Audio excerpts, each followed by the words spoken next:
Rajahmundry central జైల్లో ఉన్నటువంటి MP Mithun Reddy అయితే ఈరోజు అయితే ములాఖాత్ అయ్యేందుకు తన రామచంద్రారెడ్డితో పాటు అలాగే మాజీ ఎంపీ మార్గాని భారత్ మాజీ హోం ఎవరైతే ఉన్నారో తానేటువంటితో కూడా ఇప్పుడు లోపలికి వెళ్ళినటువంటి పరిస్థితి ఉంది.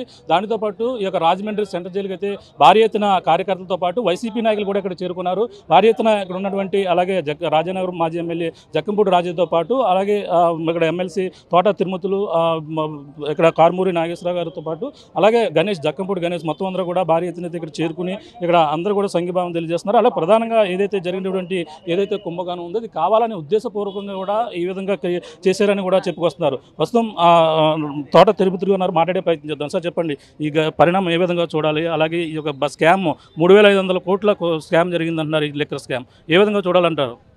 3,500 కోట్ల స్కామ్ జరిగిందని లేదు, వాళ్ళు 50,000 కోట్లు స్కామ్ జరిగిందనే దగ్గర మొదలుపెట్టారు.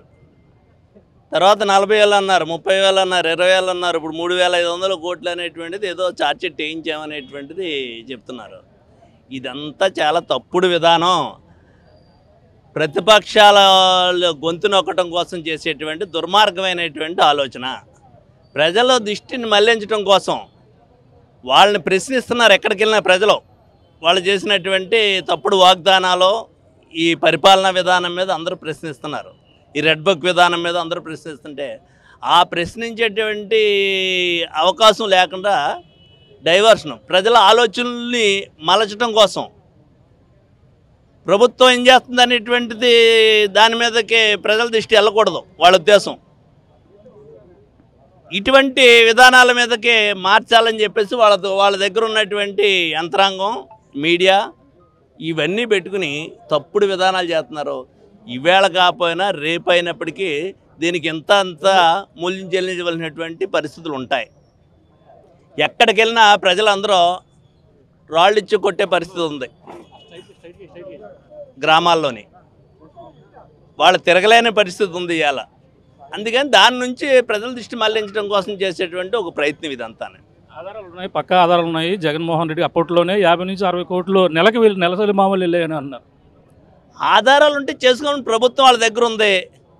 వాళ్ళ చెప్పు చేతుల్లో ఉండేటువంటి సిట్ అనేటువంటి అధికారులు ఉన్నారో వాళ్ళ కనుసన్నల్లో నడవటం కోసం వాళ్ళు ఇష్టం వచ్చినట్టు చేసుకోండి అధికారాన్ని ఉపయోగించి. ఇది ప్రజాస్వామ్యం. వాళ్ళ రాజ్యాంగం అనేటువంటిది రెడ్ బుక్ రాజ్యాంగం నడుస్తుంది వేళ. ఇది ఎంతో కాలం నిలబడదు ఇటువంటి విధానాల మీద వెళ్తే. సార్ చెప్పండి, ఈ మనకి ఎలా చూడాలంటే ఇప్పటికే A4 నిందితుడిగా మిథున్ రెడ్డి గారిని వేయడం జరిగింది. ఇప్పటికే దీనిపై ఇంకా కొంతమంది పేర్లు వచ్చే అవకాశం ఉందంటున్నారు. ఇంకా దీనిపై ఏ విధంగా ఉండమంటుందో? మీకు వాళ్ళు రెడ్ బుక్ రాజ్యాంగంగా వాళ్ళు వ్యవహరిస్తున్నారు, కానీ ప్రజాస్వామ్యంలో ఉన్నాం, ప్రజాస్వామ్యంగా పరిపాలన చేయాలనేది ఆలోచన మర్చిపోయి రాచరిక పాలనలోకి వెళ్ళిపోయారు వాళ్ళు. ఏదో ఆదిత్య 360 సినిమాలో వెనక్కి వెళ్ళిపోయినట్టుగా వాళ్ళ రాచరికంలో ఉన్నాం అనుకుంటున్నారు. వాస్తవాల్లోకి వచ్చి చూసి పరిపాలించాలని చెప్పి నేను కోరుతాను. ఇంకోటి ఏంటంటే, వాళ్ళు ఎలక్షన్కు ముందు ఎన్నో వాగ్దానాలు చేశారు, ఎన్నో మాయ మాటలు చెప్పారు, ఎన్నో దుర్మార్గ మాటలు చెప్పారు. ఇప్పుడు నాకు అన్నీ చూస్తుంటే భయం వేస్తుందని ఆయనే అంటున్నాడు. అటువంటిది ప్రజలకు చేయలేక ఇట్లాంటి డైవర్షన్ పాలిటిక్స్ చేసి ఏదో రకంగా అడగకుండా భయభ్రాంతులు సృష్టించాలని చెప్పి ఇచ్చేస్తున్నారు. పిల్లిని ఇంట్లో పెట్టి కొడితే అది పులవుతుంది అన్నట్టుగా వీళ్ళ జగన్మోహన్ రెడ్డి గారిని ఎక్కడికి వెళ్ళినా సరే దాన్ని అడ్డుకోవాలని చేస్తే దానికి 10 రెట్లు పెరుగుతున్నారు జనం. అలాగే కూడా ఈ ప్రజాస్వామ్య దేశంలో మీరు ఈ రకమైన పరిపాలన మానేసి ప్రజల గొంతులు నోరులు నొక్కాలని చూస్తే అది చాలా. ఈరోజు చూడండి, ఈ జనప్రపంచం మిథున్ రెడ్డి గారి కోసం రేపొద్దున తొందరలో జైలు బరో కూడా అనే పరిస్థితి వస్తుంది. ఆ జైలు బరో అన్నప్పుడు జైలు పట్టో ఎక్కడ పట్టో ఏం పట్టో ప్రజలందరూ కూడా రోడ్డు మీదే ఉంటారు. అప్పుడు వీళ్ళు ఎక్కడ ఉంటారు అనేది మీరు అర్థం చేసుకోవాలి. ఇప్పుడు రాజా గారు ఉన్నారు, మాట్లాడే ప్రయత్నం చేద్దాం. సార్ చెప్పండి, ఎలా చూడాలి? త్వరలో మీ నాయకుడి పేరు కూడా ఇందులో వినిపిస్తుందని కూడా చెప్పుకొస్తున్నారు. ఏ విధంగా చూడాలి? ప్రభుత్వం మారిన వెంటనే కేవలం తెలుగుదేశం పార్టీ వాళ్ళు ఈ రకమైనటువంటి చర్యలకు పాల్పడతారనేటువంటిది ముందుగానే పూర్తిగా ప్రిపేర్ అయ్యే ఉన్నాం. ఒకటేంటంటే, కేవలం ప్రజల్లో ఏదో రకంగా జగన్మోహన్ రెడ్డి గారి మీద, ఆయన చుట్టూ ఉన్నటువంటి ముఖ్యమైనటువంటి వాళ్ళ మీద దుష్ప్రచారం చేసి బురద జల్లి రాజకీయంగా ప్రయోజనం పొందాలి, జగన్మోహన్ రెడ్డి గారిని వైఎస్ఆర్ కాంగ్రెస్ పార్టీని అణగదొక్కాలనేటువంటి ప్రయత్నం చేస్తా ఉన్నారు. అని మనం ఒకసారి చరిత్రలోకి వెళ్ళి చూస్తే నియంతలు అనేటువంటిది వాళ్ళే కాలగర్భంలో కలిసిపోతారు తప్పితే వాళ్ళు అనుకున్నదే జరగాలి. రెడ్ బుక్ రాజ్యాంగం అనేటువంటి మన భారతదేశంలో ప్రపంచంలో ఏ దేశాలకి లేనంత గొప్ప రాజ్యాంగం ఉంది. దాన్ని పక్కన పెట్టి ఏం లేదు కొత్త రాజ్యాంగాన్ని వీళ్ళు ఇష్టం వచ్చినట్టు ఎవరు అయితే ప్రజల తరపున బాధిత వర్గాల తరపున మాట్లాడాలనుకునేటటువంటి వాళ్ళ యొక్క గొంతు నొక్కాలనేటువంటి ప్రయత్నం చేస్తూ ఉన్నారు. ఎక్కువ కాలం నడవదు. ఇవాళ మిథున్ రెడ్డి గారు కడిగినటువంటి ముత్యంలాగా ఖచ్చితంగా ఈ కేసు నుంచి బయటకు వస్తారు.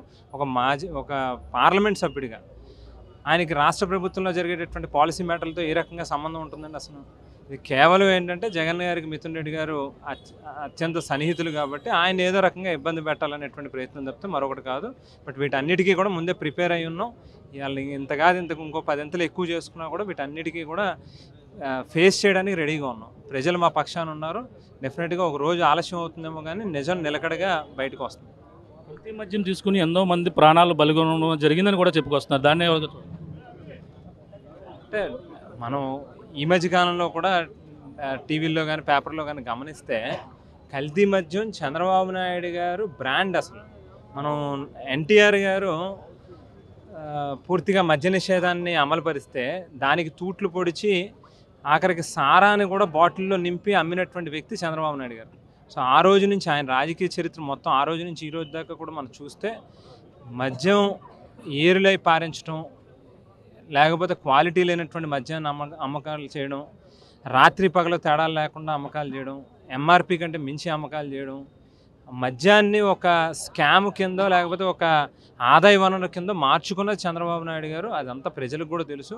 డెఫినెట్గా రానున్నటువంటి రోజుల్లో దానికి తగినటువంటి ఇది జరుగుతుంది. చంద్రబాబు కూడా పవన్ కళ్యాణ్ దీనిపై మాట్లాడారు క్లియర్గా. ఇది ఇటువంటి చేస్తుంటే సహకరించాలా, వాళ్ళందరూ కూడా దీనికి మద్దతు తెలపడం ఏ విధంగా చూడాలి, క్లియర్గా ఆధారాలు ఉన్నాయి కాబట్టి అని చెప్పి పవన్ కళ్యాణ్ కూడా మాట్లాడారు. పవన్ కళ్యాణ్ గారు మొన్న మాట్లాడింది నిన్న మాట్లాడింది ఇవాళ మాట్లాడింది రేపు ఆయన మాటల గురించి పెద్దగా సీరియస్గా పట్టించుకోవడం అవసరం నా ఉద్దేశం. పరిస్థితి ప్రస్తుతం అయితే మొత్తం ఏదైతే ములాఖత్ అయ్యేందుకు లోపలికి ఆయన మిథున్ రెడ్డి ములాఖత్ అయ్యేందుకు భారీ ఎత్తున అయితే లోపలికి అయితే వెళ్ళడం జరిగింది. అలాగే ముగ్గురు ఎవరైతే ఉన్నారో అలాగే బద్దిరెడ్డి రామచంద్రరెడ్డితో పాటు మాజీ ఎంపీ మార్గాని భరత్ మొత్తం అందరూ కూడా ములాఖత్ అయ్యారు. ఈ నేపథ్యం భారీ ఎత్తున వైసీపీ కార్యకర్తలు అయితే ఇక్కడ జైలు వద్దకు అయితే చేరుకున్నారు. అలాగే దానితో పాటు ముఖ్య నేతలు కూడా ఇక్కడికైతే చేరుకున్నటువంటి పరిస్థితి ఉంది. ముఖ్యంగా ఆధారాలు లేని ఈ యొక్క కేసులో మొత్తం అంతా కూడా ఇందులో ఇరికించారు. అలాగే ఏదైతే సంబంధం లేని శాఖలో ఉన్నప్పటికీ ఈ యొక్క మద్యం సిండికేట్ అనేది కూడా ప్రధానంగా ఆయన సంబంధం లేని కేసులో ఇరికించి ఈ యొక్క ఉద్దేశపూర్వకంగా కూడా ఇబ్బంది పెట్టే పరిణామంగా కూడా చెప్పుకొస్తున్నటువంటి పరిస్థితి ప్రధానంగా ఉందని చెప్పాలి. ఏదేమైనా దీనిపై అందరూ కూడా సిద్ధపడి ఉన్నారు. నాయకులు అది ఈ విధంగా పెడతారని కూడా ప్రధానంగా అందరూ కూడా ముందుగా ఊహించింది. ఆ విధంగానే కూటమి నాయకులు ఈ విధంగా కక్ష సాధింపు చర్యలు చేస్తున్నారని కూడా చెప్పుకొస్తున్న పరిస్థితి ప్రధానంగా చెప్పాలి. తెలుగులో న్యూస్ కి ఫాస్టెస్ట్ యాప్ ఇప్పుడు టోటల్లీ న్యూ అవతార్లో జస్ట్ 5 seconds లో కంప్లీట్ న్యూస్, సోషల్ మీడియాలో ట్రెండ్స్ కి one stop solution, live TV app, voice search option తో ఇప్పుడే డౌన్లోడ్ చేయండి లేదా అప్డేట్ అయిపోండి. యాప్ లింక్ డిస్క్రిప్షన్ లో ఉంది.